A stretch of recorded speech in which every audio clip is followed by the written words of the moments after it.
All right, Bernard, thanks so much for your expertise. Please stand by close to your phone as we continue to monitor the situation. I want to bring our viewers up to speed on what is happening, what you're seeing on the screen here. We have an active situation, an active scene still unfolding in Gilroy, California. This is about 30 miles just south of San Jose. Reports of multiple people shot at a garlic festival. It was a 3-day festival. Today was supposed to be the last day. There were hundreds of people there. This is an open area, as you can see through the video, just a big field, lots of woodlands surrounding the area. This happened at 5:30 local time, and Gilroy police on the ground there telling Fox News via Twitter that the scene is still active and asking people who are looking for missing loved ones to go to a reunification center at Gavilan College at parking lot B. And we're just also getting confirmation now from Santa Clara Valley Medical Center that they have now received 2 victims, and they're expecting at least 3 more. That is the first confirmation of injured victims that we've gotten so far. We're seeing reports all over social media about a number of victims, but we're going to go with this for now. This is from Santa Clara Valley Medical Center. 2 victims in the hospital now, expecting 3 more tonight. Let's bring in now City Councilman Dion Bracco, who's a councilman in the small town of Gilroy. Dion, I am so sorry for what's happening in your community. This has got to be shocking. Can you update us on what you've heard from police? What's the latest that you know? Thank you. What we do know right now, what's coming out to the fact is there was 12 people down.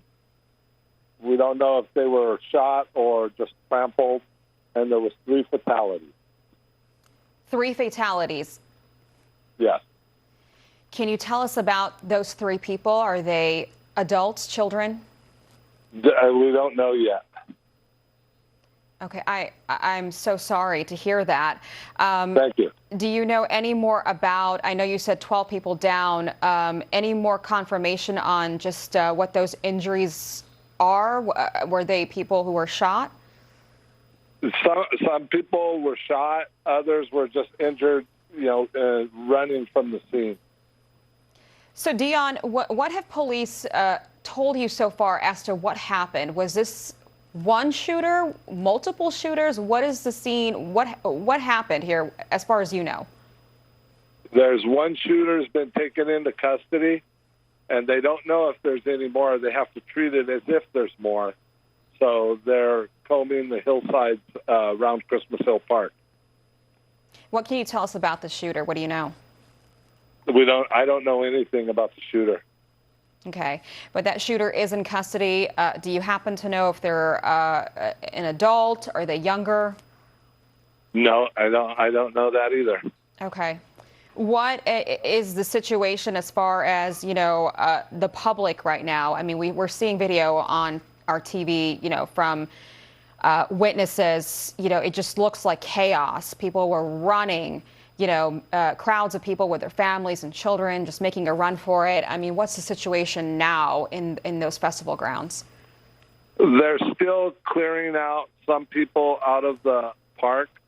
They're sending people to the Gilroy High School, and they have a center for anyone looking for a loved one at Gavilan College. And, what do you tell your community that's watching this unfold? This is a garlic festival. I keep reading tweets of people just stunned. I mean, you don't want it to happen anywhere, but this is supposed to be, a fun, relaxed atmosphere. It's the 3rd and final day. It's gorgeous weather. I mean, this is the last thing they would expect. What do you want to tell the community? You've got 3 fatalities, multiple people, as you said, 12 people down. What do you say to your people? The Garlic Festival has been going on for a long time, like over 35 years, and we've never had any kind of incident like this before. We have to just wait and see, what the facts are. what actually happened out at the park. Right now, no one really knows. We have police from 40 miles away here helping. We had ambulances from all over the county. So it's kind of chaos still right now. And the police have set up a command center in the park, and they're going from there. Yeah, police tweeted out, as you said, if you're looking for missing family members, are you hearing a lot of that? Are you hearing a lot of people missing? No, I haven't heard very much of that. But a lot of people, I've been getting texts and emails from everybody that knows me to see if I'm okay. So people get worried when they hear, especially if your loved one was out there today. Right. And I imagine police are working now in the process of informing families of the deceased. 3 people dead. You've confirmed now 12 people down. We don't know yet if that means they were shot or trampled, because we're seeing, just the crowds, in a panic running away from the scene. Were you there at the festival? No, I wasn't. But at this time of day, it was the attendance had dropped because the festival ended at 6 o'clock. So a lot of people had already left. So it could have been a lot worse. And how many people would you say attend the festival? How many people might have been there today? Probably 30 to 40,000. Wow. And how do you, I know that this is the last thing that crosses your mind, but I imagine there are safety plans in place for a festival that's kind of out in the open, right? Anyone can walk in, walk out. Can you talk about the safety plans that you prepare for a festival this big? Well, when the festival goers enter, they go through security. Their bags are checked. They check them with a wand. And there are police everywhere out there. It's always been really safe. So but you can't stop everything. Okay, and right before we let you go, Councilman Bracco, is there anything you want to say to your community and to the rest of the country that's watching this, just in horror?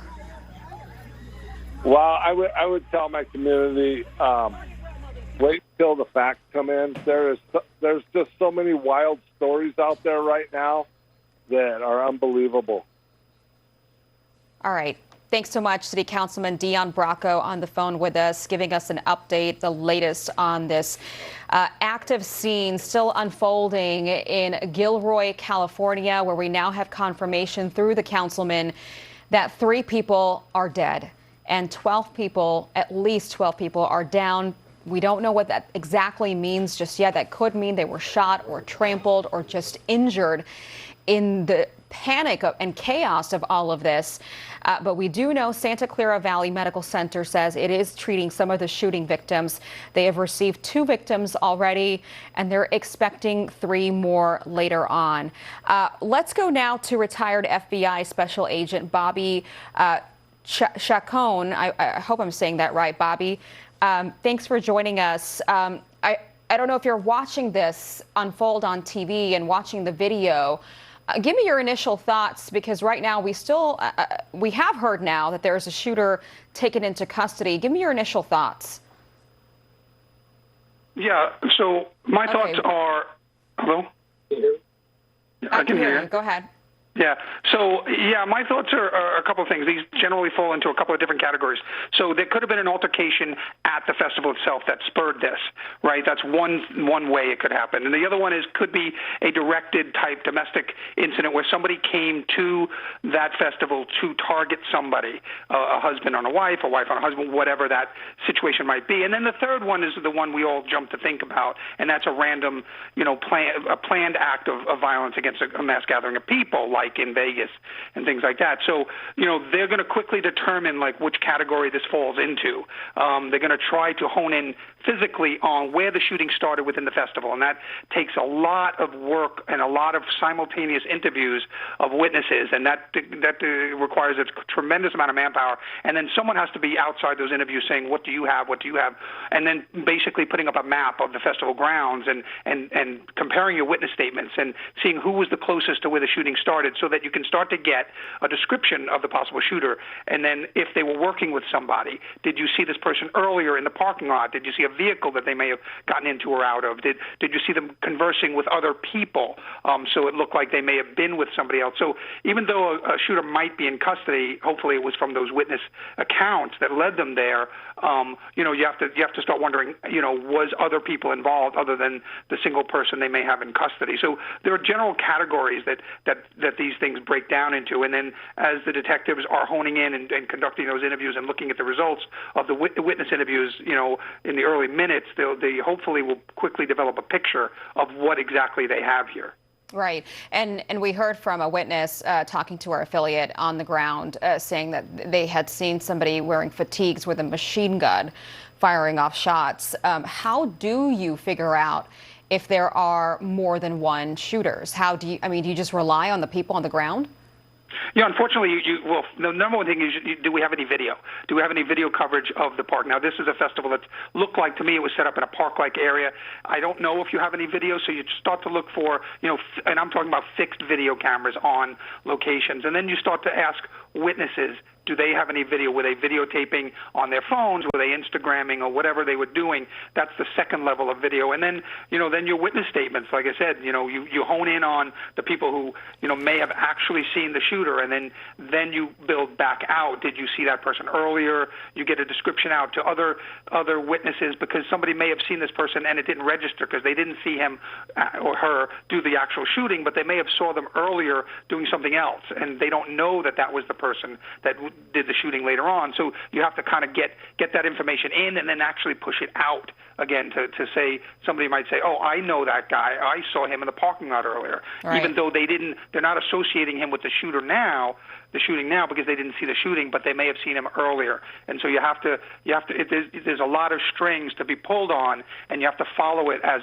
that information comes in. It's a tremendous amount of coordination, a tremendous amount of interviews that are being done, and then processing that information as it's coming in, and then developing an investigative or a tactical response plan based on that information as you digest it.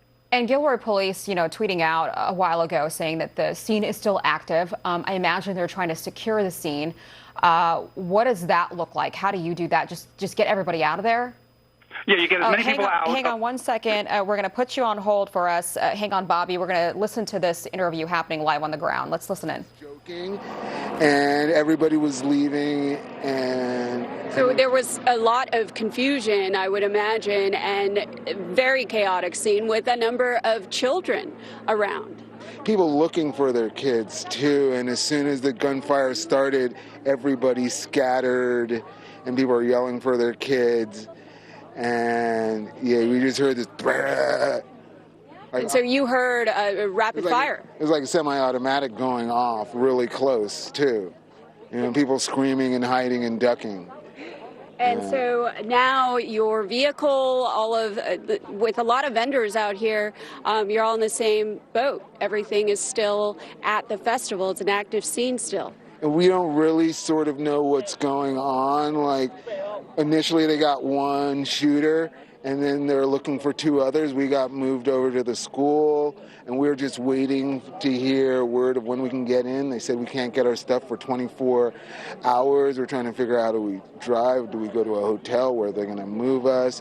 But really, we can't leave without our stuff. And I'm from Berkeley. I'm not from down here. I have no way home. And we're just waiting. Well, thank you for sharing that firsthand account with us. And we are also trying to sort out a lot of the information still as it pertains to the shooter or shooters. But again, we are here at Gilroy High School, which is the command post for emergency vehicles. But as you can see, there are a number of people from the festival waiting around to see how they're getting home, how they're going to get their belongings. So we will be out here speaking with a number of them and bringing you more information as soon as we get it. Brian and Juliet. All right, we're getting some information on the ground from our reporters there at the scene. We want to just update our viewers. We have heard now from City Councilman Dion Bracco, who was just on the phone with us. He told us that there have been 3 people shot to death, 3 fatalities, and 12 people down. That could mean either shot or injured just from the chaos being trampled on. We have not yet confirmed these numbers via police or medical personnel. Again, this is coming from a city council member, Dion Bracco. He's the one who has told us that there have been 3 fatalities. We are working to confirm that with police as well. We know via police that this is still an active scene. City Councilman Bracco also telling us that 1 shooter was taken into custody. But as you heard there, witnesses on the ground are still wondering if there are, other shooters as well. I want to bring back here retired FBI Special Agent Bobby Chacon. Bobby, again, the witness, the person that the reporter was talking to, they're all kind of standing outside the festival grounds waiting to go back in and get their stuff, but there's still concerns that there might be other gunmen out there. Talk about, again, I know you've already touched on it, but talk about, again, how police go about figuring this out. I mean, with all these people in the area and with the threat or chance that a gunman could have left along with the crowds, how do you work this through?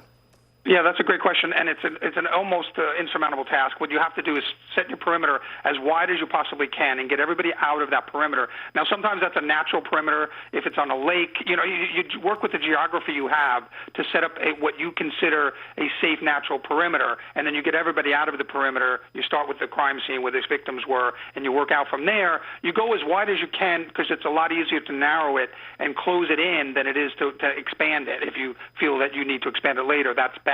So it's usually better to go wide and go in, and you get everybody out. Now, a lot of times communities have rehearsed this, so you want to make sure there's a family reunification facility nearby, and you announce that to the families where, random children that have gotten evacuated can be reunited with their parents and things like that. We actually, when I was with the FBI in Los Angeles, I was the crisis management coordinator. We practiced that. We went out to San Bernardino County, and we had a fictional outdoor large music festival where we had an incident like this, and you have to practice with your local partners and your community services to do this. You have to reunite families really quickly so you know if there's additional victims. If there's people missing, are they a victim or are they just missing? So you have to go through all that. That's all happening right now as we speak. And that's a really hard task, and it's very stressful, and it takes a lot of cooperation among different levels of government and even with the same level of government with different agencies who may not always work together on a daily basis. But you have to come together as a community when something like this happens. So, detectives, I'm sure, are looking at if there are, in fact, unfortunately, 3 deceased people is being reported. Look at those victims. Are they related? Did someone, talk to their families now, as grief-stricken as they are? Did someone have a reason to harm any of them? And was this, so you're trying to rule out whether it was a directed shooting at a specific victim. So now that they have those victims, I'm sure they're looking into that. So a lot of things are happening at the same time because very little pictures have been developed yet. So you have to keep it wide as you can as you develop your theory of what actually happened. Right, and we're looking at video from the scene. We can see there are police officers, law enforcement, sheriff's deputies, pretty much cordoning off the area, sort of blocking off the roads, even set up next to the fields, sort of just to secure the area, which is so important right now because this is still an active scene. Bobby, thanks so much for joining us. We really appreciate it. Just recapping here. We have an active situation happening in Gilroy, California. This is the Garlic Festival that was happening. Several hundred people attending, actually 30,000 to 40,000 people attending every single day when shots rang out. And we haven't confirmed with police just yet, but a council member there in Gilroy tells us that there have been 3 fatalities. We are still working to confirm that with police. Let's bring in now John Sheehan, former Las Vegas Metro Police Department Sergeant and SWAT officer. John, you've got experience with this, I can only imagine, with SWAT. Yes. What are police officers doing right now? You know, we've heard there's a shooter in custody, but then we keep hearing from people on the ground, witnesses saying, you know, they keep hearing that there's multiple gunmen. I imagine police are working to figure that out. Well, you've got to remember that police operate, train, and they're taught right from the academy to operate under the assumption that if there's one, there are 2. And that you can't just assume because one person is taken into custody that that is your sole shooter. Now, with that, you've got that sole shooter taken into custody. Most active shooters operate in a methodology where they're moving from point A to B to C, and they're going to keep going until somebody stops them. And so did we catch this person at point A, or is there a point A and this is point B? We need to know exactly how many true victims we have at this point in time. And when can you say, okay, this is it, one shooter without a shadow of a doubt, the community is now secure? At what point can, you know, Gilroy Police and Sheriff's Department, what point can they make that decision? Until you know the person that you have in custody, what they have to say, what you have as far as cell phone footage, video of the scene, because look at the terrain that we're looking at here. It's surrounded by a heavily wooded area, but then also on your aerial map, a very densely populated area as well. So someone could secrete themselves either in the crowd of people leaving the area and then move on to another location to continue. They could move into the wooded area, in which case they're going to need to bring in canine assets, air units, and a lot of other technical expertise in order to be able to ascertain as to whether this is a solo act or if this is someone else. It's going to come from a lot of solid police work. This is going to be interviews, and like I said, a lot of review of as much video footage as they can get before they can ascertain that this is the sole shooter. You cannot operate under that assumption, probably I'd say for a solid 8 to 12 hours. And what do you do with all those people that have, are people sent home or are people held until they can talk to everybody? Well, ideally, an incident commander would be trying to cordon people off and have investigators interview people and put them into some subsets of people that absolutely didn't see anything and just began to run, people that saw something, and then people that definitively saw the act as it occurred. And those would be the people that, of course, you would you'd want to keep a hold of, and that you would want to get very detailed statements from. You're going to try to narrow that field of witnesses down as quickly as you can with some very astute detectives that are able to do that. How much harder does this get as now night falls? It's 8:30 there now in Gilroy, California. I can see from live pictures that it's getting dark. A lot. Well, and that's where technology is going to come into play. And do they have helicopters with FLIR, forward-looking infrared systems that can look into the woods areas? You're also probably going to get from local people, the residents in the area, possibly 911 calls coming in of suspicious individuals in their neighborhood. That's going to happen regardless, whether it's the actual perpetrators of this crime or whether it's just someone in the area. If someone just doesn't look right, you're probably for the next few hours going to get 911 calls into dispatch reporting anything out of the ordinary, which police obviously are compelled to follow up on. You know, you've worked with SWAT. How important is it to get the ATF in here? I know the ATF is responding to the scene. I'm not sure. We haven't heard anything about the FBI. But what does the ATF bring to the table that could help a police department like Gilroy's? Well, obviously, if you're able to take the person into custody with the weapons system, that's the big thing. Also, we're going to be looking at ballistics and things of that nature, criminalistics, and the ATF and the FBI. It doesn't get much better than that, especially for a small municipality that probably wouldn't have a lot of those assets. To have federal partners such as the ATF and the FBI coming in and being able to supply that. There are facial recognition technologies, things of that nature that these agencies are going to be able to bring to the table to help assist this local agency and what they're doing right now. Yeah. You know, it's festival season, right, John? I mean, we all go to festivals during the summer. This is what we do. You know, the councilman that I talked to earlier from this community said they had security. They were checking bags as people walked in. What more can communities do when they're having these outdoor open festivals where, you know, there's a lot of people vulnerable? Well, it's unfortunate to call it cliche, but it almost is to just say that see something, say something. But people are going to do this. We've seen a significant rise in the amount of soft targets that are hit worldwide, such as this festival, just in the last 10 years. And this is it's ingrained, it's embedded in our culture now, unfortunately, that these are the types of things that when we go to festivals like this, you bring a family there, that you go in, and unfortunately now we have to have a plan for how we're going to evacuate should something bad like that happen. And it's prudent, but it's at the same time it's sad and unfortunate that that's the world we're in today. But John, I mean, how could someone get a gun through if there is security?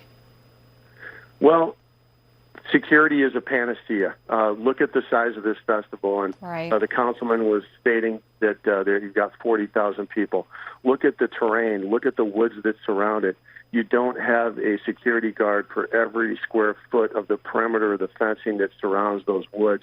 It wouldn't take much for an assailant with a plan and determination to make it in. No one can to fund security for a festival such as this to the extent that every foot of that festival is covered and nobody could possibly get in something like that, especially when we're talking about the topography that we're looking at in this particular instance.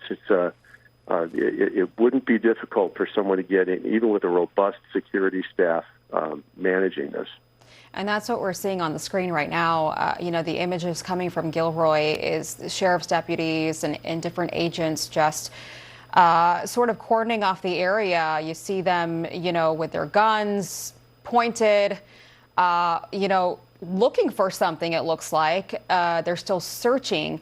I don't know if you're watching this with me on TV, but what does that say to you when they've got their guns pointed, and they're... Go ahead.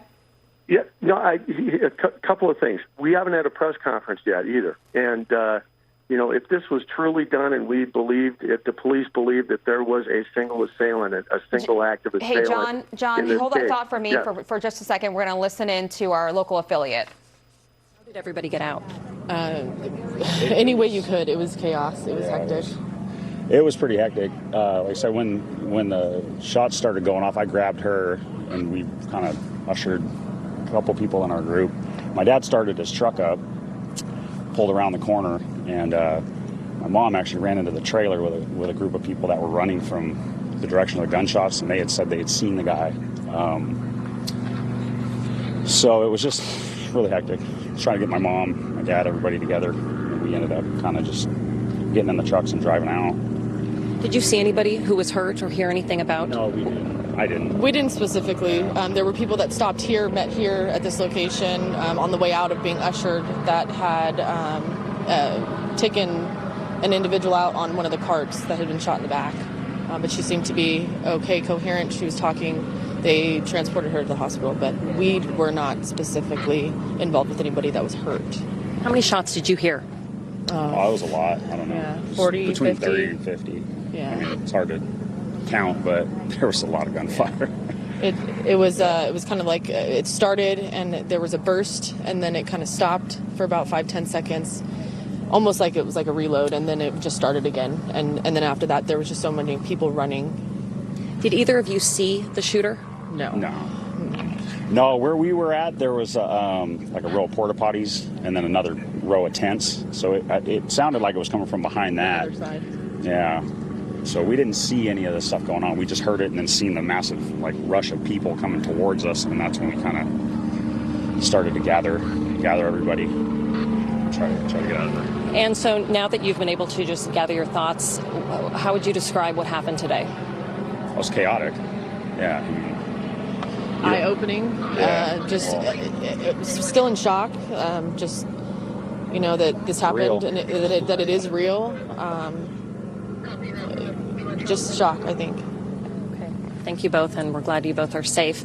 As they were mentioning, a bunch of people actually jumped on the back of the truck, and they were taking strangers out of the Garlic Festival to make sure that they got to safety. They say it was absolutely chaotic. Again, heard between 40 to 50 shots. And I can tell you, since we arrived, we have seen a lot of activity. Police have been searching a creek. We have seen them wearing full tactical gear. They have their canines. They have helicopters. It's unclear what they are looking for, or if they are still searching for one of the suspects. I have made multiple calls to get that information from police, and we are still waiting for confirmation. Live in Gilroy, Alyssa Harrington, KTVU, Fox 2 News.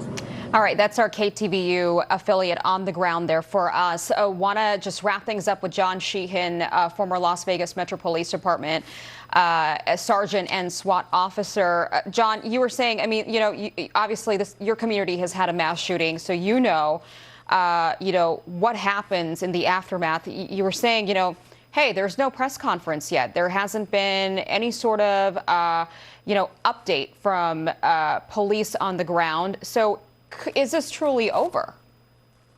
No, I don't believe it's over yet.